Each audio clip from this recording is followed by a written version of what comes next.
Hello दोस्तों, exam गुरु channel में आपका स्वागत है। तो हमारी 11 क्लास हो चुकी है सीडीपी की। सीटेट के लिए हम लोग पढ़ाई कर रहे हैं। तो आज की जो 12वीं क्लास है उसमें हम लोग बाल विकास के यानी कि सीडीपी के 30 क्वेश्चन एक तरह से सीटेट का प्रैक्टिस सेट सॉल्व करेंगे। तो आप लोग तैयार हो जाइए। 30 क्वेश्चन है इस पूरे प्रैक्टिस सेट में, और वैसे ही क्वेश्चन है जैसे सीटेट के एग्जाम में आते हैं सीडीपी के पार्ट में। तो चलिए शुरू करते हैं। पहला क्वेश्चन, तो आपके सामने पहला क्वेश्चन ये रहा। बाल विकास का अध्ययन क्षेत्र है। बाल विकास का अध्ययन क्षेत्र क्या है? ऑप्शन देखते हैं। बाल विकास की विभिन्न अवस्थाओं का अध्ययन, वातावरण का बाल विकास पर पड़ने वाले प्रभावों का अध्ययन, व्यक्तित्व विभिन्नता का अध्ययन। तो बताइए इसमें इसका आंसर क्या होगा?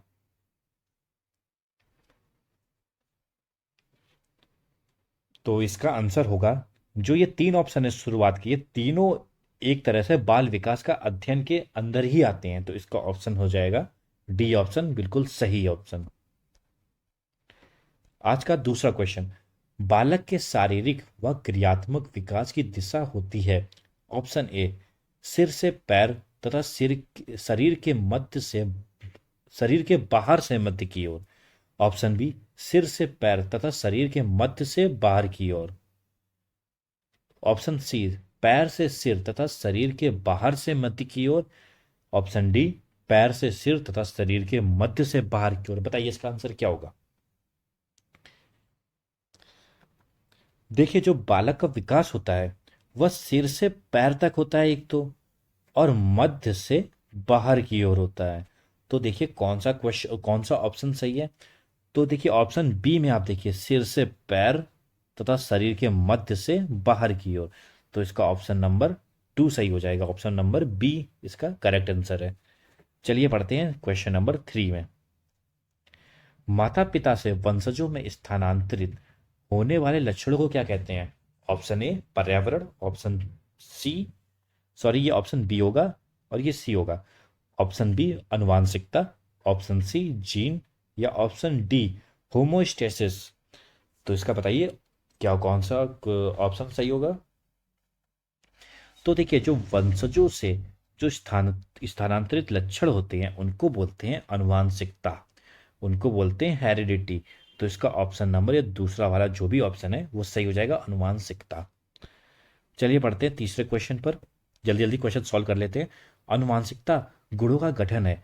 किसके गुणों का गठन है? तो देखिए ऑप्शन ए में क्या है, वातावरण। ऑप्शन बी अनुवांशिक। ऑप्शन सी मानसिक। ऑप्शन डी मनोवैज्ञानिक। देखिए वातावरण तो नहीं हो सकता, मानसिक भी नहीं होगा, मनोवैज्ञानिक भी नहीं हो सकता। अनुवांशिकता गुणों का गठन है अनुवांशिक। इसका ऑप्शन नंबर हो जाएगा बी सही। अब क्वेश्चन नंबर 5 की ओर बढ़ते हैं। देखिए 5 में क्या पूछा, समान पुरुष में एक्स वाई गुणसूत्र होते हैं, जबकि समान महिला में कौन से गुणसूत्र होते हैं? बताइए। देखिए मेल में होते हैं एक्स वाई, और जो फीमेल में होते हैं वो एक्स एक्स होते हैं। तो इसका कौन सा ऑप्शन सही हो जाएगा? एक्स एक्स किस में है? एक्स एक्स है ऑप्शन नंबर ए में। एक्स एक्स गुणसूत्र होते हैं। और कितने गुणसूत्र होते हैं एक इंसान में? होते हैं 46, यानी कि 23 जोड़ी। कितने होते हैं? 23 जोड़ी, यानी कि 46। देखिए लिंग का निर्धारण होता है, लिंग का निर्धारण किससे होता है? माता से होता है या फिर पिता से होता है? मदर से होता है या फादर से होता है? तो हम लोगों ने ये पढ़ा हुआ है, जो लिंग का जो बच्चे का जो पैदा होगा उसके जो जेंडर का जो निर्धारण होगा वो फादर से होता है। किससे होता है? फादर से। याद रखिएगा हमेशा, किससे होता है? फादर से। तो इसका ऑप्शन नंबर बी सही हो जाएगा। किससे होगा लिंग का निर्धारण? फादर से।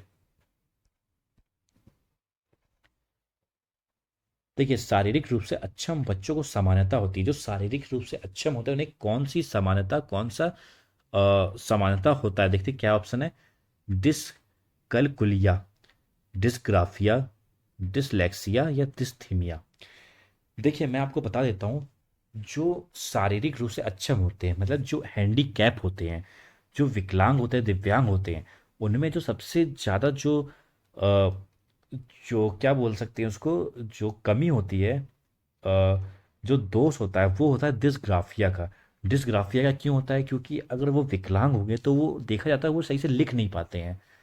उनके अंगों में कुछ दिक्कत होती है, जिससे वो लिखने में असमर्थ होते हैं, थोड़ा सा लिखने में ना कठिनाइयाँ होती हैं, तो इसलिए हमेशा क्या ऑप्शन होगा, डिस्ग्राफिया। डिस्ग्राफिया क्या होता है, लिखने से संबंधित, जिसको परेशानी होती है लिखने में, उसको बोलते हैं डिस्ग्राफिया। क्वेश्चन नंबर 8 पे आते हैं। शब्दों में अक्षरों के क्रम को पढ़ने में कठिनाई का अनुभव करना और अक्सर चाक्षुष स्मृति का हाथ से संबंधित है। अब याद होगा, आपने पढ़ा था, जो पढ़ने में जब कठिनाई होती है तो वो किससे संबंधित होते हैं, पढ़ने में कठिनाई होती है वो होती है डिसलेक्सिया से। किससे होती है, डिसलेक्सिया से। ऑप्शन क्या है, डिसकैलकुलिया, डिसट्राक्सिया, पता नहीं ये क्या है, ये तो मैंने देखा भी नहीं आज तक, कुछ और होगा, गलती से कुछ और लिख के आए। Option C dysgraphia, option D dyslexia, तो इसका हो जाएगा डिसलेक्सिया। अच्छा, जो ऑप्शन ए है डिसकैलकुलिया, वो क्या होता है, वो होता है मैथ्स में जो कैलकुलेशन करने में बच्चों को बहुत प्रॉब्लम होती है, उनको बोलते हैं डिसकैलकुलिया। क्वेश्चन नंबर 9 की ओर। डिसलेक्सिया संबंधित है, बताइए। अभी हम लोगों ने पिछला क्वेश्चन पढ़ा है, डिसलेक्सिया किससे संबंधित है, पढ़ने में दिक्कत होती है। तो ऑप्शन क्या है, मानसिक विकार से, गणितीय विकार से। गणितीय विकार किस में होता है, डिसकैलकुलिया में, हम लोगों ने भी पिछले क्वेश्चन में पढ़ा है। और देखिए पठन विकार से, मतलब पढ़ने के विकार से, तो इसका ऑप्शन हो जाएगा option number C. Question number 10 क्या है, श्रवण हास से, मतलब श्रवण हास होता है जिसको सुनने में दिक्कत होती है, ग्रसित बच्चे कक्षा में किससे सबसे मुख्य कुंठा का सामना करते हैं, मतलब सबसे ज़्यादा उन्हें कठिनाइयाँ क्या होती हैं, उन बच्चों को सबसे ज़्यादा कठिनाइयाँ किस चीज़ में होती है जो सुन नहीं पाते हैं। देखिए ऑप्शन नंबर ए में क्या है, दूसरों के साथ संप्रेषण करने तथा सूचना बांटने में अक्षमता, बिल्कुल सही बात है।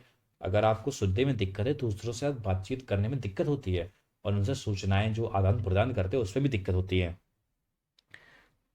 ऑप्शन बी क्या कह रहा है, दूसरे विद्यार्थियों के साथ परीक्षा देने में अक्षमता, ये तो गलत ऑप्शन है। परीक्षा देने में तो कोई दिक्कत नहीं होती, कोई परीक्षा दे सकता है अगल बगल बैठ कर। ऑप्शन सी क्या कह रहा है, प्रस्तावित पाठ्य पुस्तक को पढ़ने की क्षमता।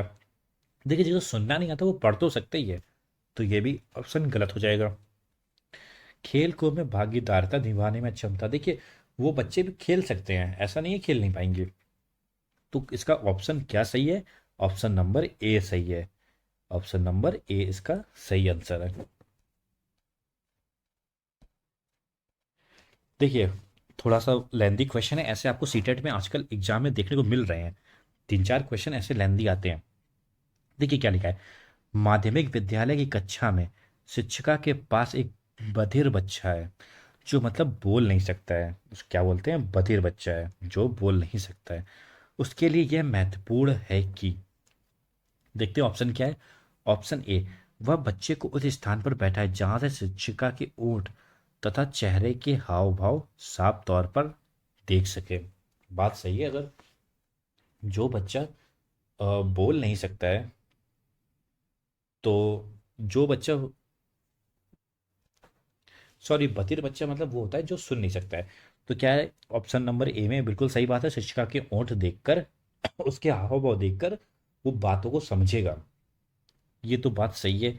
तो हो सकता है हमारा ऑप्शन नंबर ए सही हो सकता है, लेकिन पहले हम लोग और ऑप्शन देख लेते हैं।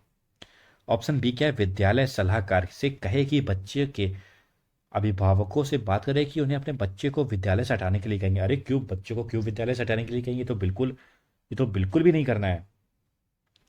क्या जो बच्चा बधिर होगा उसको हम लोग विद्यालय में पढ़ने नहीं देंगे, ऐसा तो नहीं होना चाहिए। ऑप्शन सी क्या है, ऑप्शन सी बोल रहा है उसके प्रति संकेत करें जिससे वह बच्चा बार बार भी नहीं कर पा रहा है, तो ये भी नहीं होगा, क्यों बार बार नहीं कर पाएगा, क्यों संकेत करेंगे इस पर हम लोग। ऑप्शन डी, बच्चे को डांट फटकार कर दे, ये डांटना तो बिल्कुल भी नहीं है, डांट फटकार कर उसे अलग स्थान पर बैठाएं ताकि वह बधिर केंद्र में प्रवेश ले ले, नहीं ये बिल्कुल बिल्कुल भी नहीं हुआ, तो इसका ऑप्शन हो जाएगा ए सही हो जाएगा। देखिए क्वेश्चन नंबर 12, सृजनशीलता क्या है, सृजनशीलता के पोषण के लिए एक अध्यापक को निम्न में से किस विधि का सहायता लेनी चाहिए। सृजनशीलता क्या होता है, जिसको बोलते हैं ब्रेन स्टॉर्मिंग। तो देखिए ऑप्शन ए में ही ब्रेन स्टॉर्मिंग है, किसकी सहायता लेनी चाहिए, ब्रेन स्टॉर्मिंग के प्रश्न पूछने की। तो इसका ऑप्शन नंबर ए बिल्कुल सही है। क्वेश्चन नंबर 13 देख लेते हैं। अलग अलग सोच वाले पैटर्न उन बच्चों की पहचान करते हैं जिनकी अलग अलग सोच होती है। वो पैटर्न किन बच्चे कैसे बच्चे होते हैं? विकलांग होते हैं? नहीं, विकलांग क्यों होंगे? सृजनात्मक होते हैं? हाँ, ये हो सकता है। डिसलेक्सिक होंगे? नहीं, पढ़ने में उन्हें क्यों प्रॉब्लम होगी जो अलग अलग सोच जिनकी है? प्रत्यास्थी होंगे? बिल्कुल नहीं। तो इसका ऑप्शन हो जाएगा अलग अलग सोच वाले बच्चे होते हैं सृजनात्मक। Question number 14। जब पूर्व का अधिगम नई अधिगम के सीखने में बिल्कुल भी प्रभावित नहीं करता है, कोई प्रभावित नहीं कर रहा है। देखिए, एक सकारात्मक स्थानांतरण होता था अधिगम का, एक अधिगम का नकारात्मक स्थानांतरण स्थानांतरण होता था। सकारात्मक में पुरानी चीजें हम लोग को हेल्प करती थी और नकारात्मक में पुरानी चीजें से हम लोग को हानि होती थी। और जिसमें बिल्कुल प्रभावित नहीं कर रहा है, यहाँ बोला है बिल्कुल प्रभावित नहीं कर रहा है, तो वो होता था शून्य स्थानांतरण। तो कहाँ पर है देख रहे थे ऑप्शन? अधिगम का शून्य स्थानांतरण, अधिगम का निरपेक्ष स्थानांतरण, ये और ये सकारात्मक या नकारात्मक। तो इसका ऑप्शन नंबर ए सही हो जाएगा, अधिगम का शून्य स्थानांतरण। अब क्वेश्चन नंबर 15। बच्चे के विकास के सिद्धांतों को समझना समझना शिक्षक की सहायता करता है। बच्चों के विकास के सिद्धांत को समझना शिक्षक की सहायता करता है। देखते हैं क्या सहायता करता है।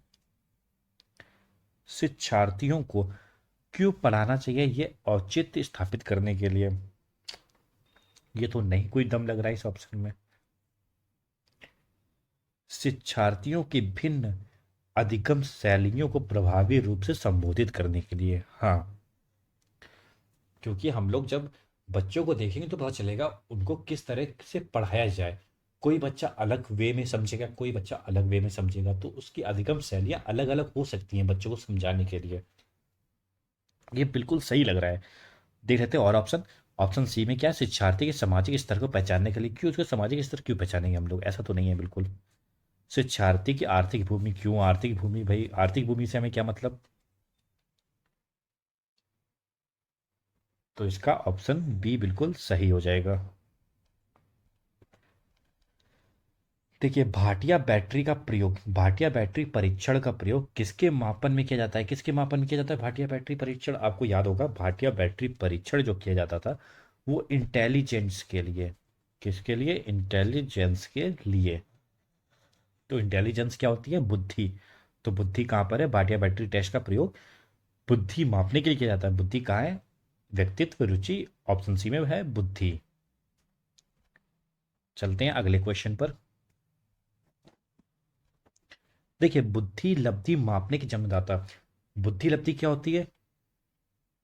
आईक्यू। जो आईक्यू माप कैसे मापते थे? उसके फॉर्मूले से मापते थे। मेंटल एज अपॉन और real age into 100। Mental age upon chronological age into 100 से। तो ये फॉर्मूला किसने दिया था? याद है आपको? तो ये फॉर्मूला दिया था टर्मन ने। तो वही पूछा है, मापने की जन्मदाता कैसे नापते थे? फॉर्मूले से। फॉर्मूला किसने दिया? टर्मन ने। तो इसका ऑप्शन नंबर सी सही हो जाएगा, टर्मन। चलते हैं क्वेश्चन नंबर 18 पर। देखिए, ये भी आईक्यू से क्वेश्चन है। बुद्धि लब्धि अवधारणा के प्रथम प्रतिपादक कौन थे? जो आईक्यू वर्ड दिया था, आईक्यू वर्ड किसने दिया था? हम लोग को याद है, आईक्यू वर्ड दिया था विलियम स्टर्न ने। आईक्यू वर्ड दिया था विलियम स्टर्न ने। और जो बुद्धि परीक्षण की सबसे पहले बात की थी वो की थी अल्फ्रेड बिने ने। और बुद्धि लब्धि अवधारणा मतलब आईक्यू का आईक्यू दिया था स्टर्न ने और आईक्यू का फॉर्मूला दिया था टर्मन ने। तो यहाँ अवधारणा की बात है तो हो जाएंगे स्टर्न। तो कहाँ पे स्टर्न? ऑप्शन नंबर डी में विलियम स्टर्न। अब चलते हैं क्वेश्चन नंबर 19 पर।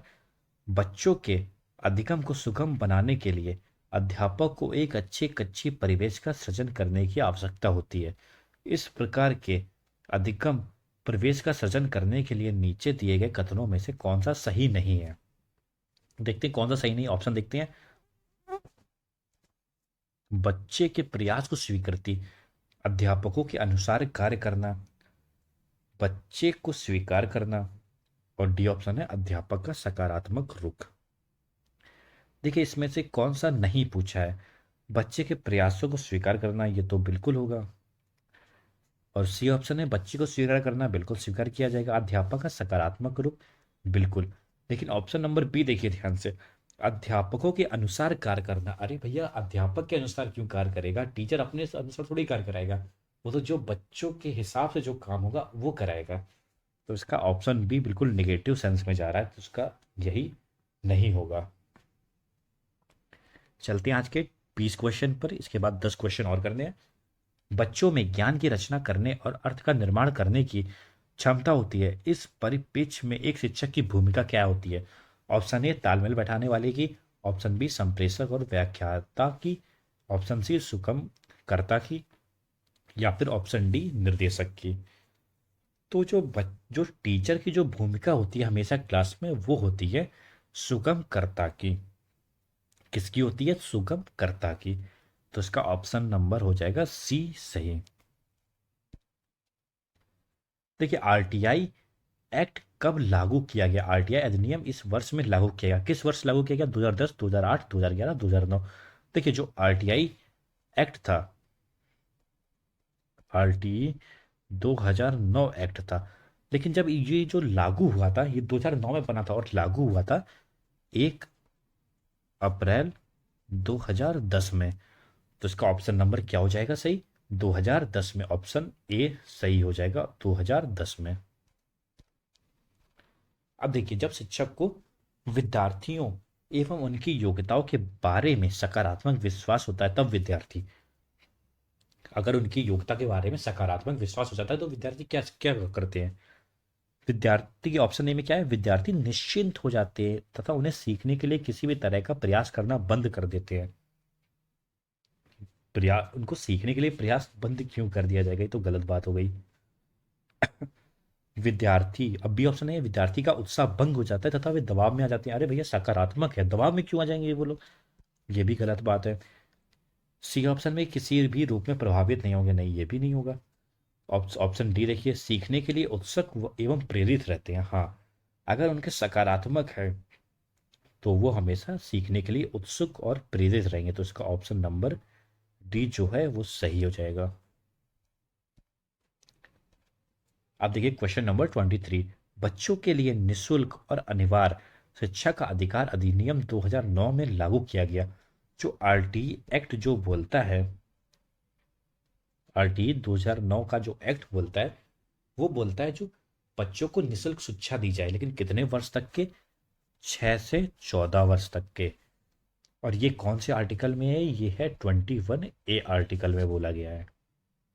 तो देखिए, 6 से 14 साल तक के बच्चे, ये ऑप्शन ए में है। इसका ऑप्शन ए सही हो जाएगा। देखिए क्वेश्चन नंबर 24, भारतीय संविधान के किस अनुच्छेद में 6 से 14 आयु वर्ग के बच्चों के लिए निःशुल्क व अनिवार्य शिक्षा का अधिकार शामिल किया गया है? देखिए, मैंने बताया था पिछले क्वेश्चन में किस में किया गया है। ये किया गया है 21A आर्टिकल में। तो क्या है ऑप्शन ए में?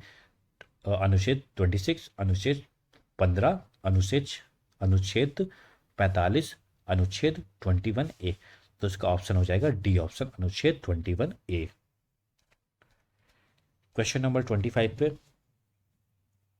सृजनवाद में क्या होता है? सृजनवाद में बच्चे सीखने की प्रक्रिया में निष्क्रिय रूप से प्रतिभा करते हैं। निष्क्रिय क्यों, सक्रिय होते हैं? पहली बात तो ये तो गलत हो गया। ऑप्शन है, शिक्षा शिक्षक केंद्रित होती है, कभी शिक्षक केंद्रित नहीं होगी, हमेशा बाल केंद्रित होती है, बच्चे पर केंद्रित होती है। ऑप्शन सी, शिक्षा बाल केंद्रित होती है। देखिए हाँ, ये तो सही है, शिक्षा बाल केंद्रित होती है। शिक्षा व्यवहारवादी होती है, नहीं ये गलत है। शिक्षा व्यवहारवादी नहीं, शिक्षा सा व्यवहारवादी, मानवतावादी, जितने भी है पॉजिटिव वे में, सब हर चीज में होती है शिक्षा। तो इसका ऑप्शन सी बिल्कुल सही है, बाल केंद्रित होती है शिक्षा। क्वेश्चन नंबर 26, एक बाल केंद्रित कक्षा में बच्चे सामान्यता कैसे सीखते हैं? व्यक्तिगत और सामूहिक दोनों रूप से, मुख्य रूप से शिक्षक से, व्यक्तित्व रूप से, या समूह में? तो हम लोग को पता है वो इंडिविजुअल भी सीखते हैं और ग्रुप में भी सीखते हैं। जो बच्चा है वो अकेले भी सीखता है और जब ग्रुप में होता है तब भी सीखता है। तो इसका ऑप्शन जो सही हो जाएगा वो व्यक्तिगत एवं सामूहिक दोनों रूप से, ये ऑप्शन नंबर ए इसका सही हो जाएगा। अब चलते हैं 27 की ओर, 4 क्वेश्चन बचे हैं। भाषा के विकास में आंतरिक भाषण, यानी कि जो इस भाषण की बात की गई है वो तीन भाषण, तीन स्पीच किसने दी थी? Silent inner speech, private speech और सोशल स्पीच, ये दी थी हमारे वाइगॉस्की ने। किसने दी थी? वाइगॉत्स्की ने। तो इनके द्वारा आरंभ की गई, किसके द्वारा? वाइगॉत्स्की, ऑप्शन नंबर सी में। क्वेश्चन नंबर 28, कोहल वर्ग का विकास सिद्धांत निम्न में से किससे संबंधित है? कोहल वर्ग ने कौन सा विकास दिया था? कोहल वर्ग ने दिया था नैतिक विकास। क्या दिया था? नैतिक विकास। तो कहां पर है? ऑप्शन ए भाषा विकास, ऑप्शन बी नैतिक विकास। तो ऑप्शन नंबर बी बिल्कुल सही है। चलते हैं क्वेश्चन नंबर 29 पर। कोहल वर्ग के अनुसार बच्चे सीखते हैं, बच्चे कैसे सीखते हैं? कोहल वर्ग ने क्या बोला था? कोहल वर्ग ने दिया था नैतिक विकास का सिद्धांत। तो बच्चे कैसे सीखेंगे? नैतिक विकास से। तो देखते हैं ऑप्शन क्या है। ऑप्शन ए संज्ञानात्मक विकास के चरण, ऑप्शन बी शारीरिक विकास के चरण, ऑप्शन सी संवेगात्मक विकास के चरण, ऑप्शन डी नैतिक विकास के चरण। तो नैतिक विकास के चरण से सीखेंगे, ये बोला था कोहल वर्ग ने। और आज का अंतिम क्वेश्चन, बाल विकास में, बाल विकास क्या होता है ये बोलना चाह रहा है क्वेश्चन। बाल विकास में ऑप्शन ए प्रक्रिया पर बल है, ऑप्शन बी वातावरण और अनुभव की भूमिका पर बल है, या फिर ऑप्शन सी गर्भावस्था से किशोरावस्था तक का अध्ययन होता है, या उपरोक्त सभी पर। बताइए इसका आंसर क्या होगा। तो देखिए बाल विकास क्या होता है? बाल विकास होता है बच्चे का विकास से संबंधित जो होता है। तो बच्चा कहाँ से कहाँ तक होता है? तो देखिए बच्चा जो होता है वो होता है गर्भ से और किशोरावस्था तक। किशोरावस्था तक, किशोरावस्था कहाँ तक की एज होती है? 12 से 18। और जो बाल विकास होता है वो गर्भ से 18 साल तक होता है। तो इसका ऑप्शन नंबर हो जाएगा सी बिल्कुल सही, गर्भावस्था से किशोरावस्था तक का अध्ययन। या उपरोक्त सभी पर भी है, लेकिन वो नहीं होगा क्योंकि प्रक्रिया पर बल नहीं होता है बाल विकास। बाल विकास बहुत ज़्यादा बड़ा है, इतना एक लाइन में हम लोग नहीं इसको बता सकते हैं कि किल प्रक्रिया पर बल है, नहीं। वातावरण अनुभव की भूमिका पर बल देता है। देखिए वातावरण तो हो सकता है, वातावरण के साथ अगर वातावरण के साथ अगर अनुवांशिकता होता तो हम लोग बोल सकते थे सही है। लेकिन यहाँ बाल विकास बोला है, तो बाल विकास होता है गर्भावस्था से किशोरावस्था तक का अध्ययन। तो आज के सारे 30 क्वेश्चन हम लोगों ने देख लिए हैं। तो आप कमेंट में बताइएगा आपके कितने क्वेश्चन सही हो रहे हैं। और हम लोग अगली क्लास दूसरे टॉपिक पे शुरू करेंगे। आज ये हमारा प्रैक्टिस सेट था। ऐसे प्रैक्टिस सेट कुछ कुछ क्लासों के बीच में आते रहेंगे, हर हफ्ते एक दो प्रैक्टिस सेट आते रहेंगे सीडीपी के।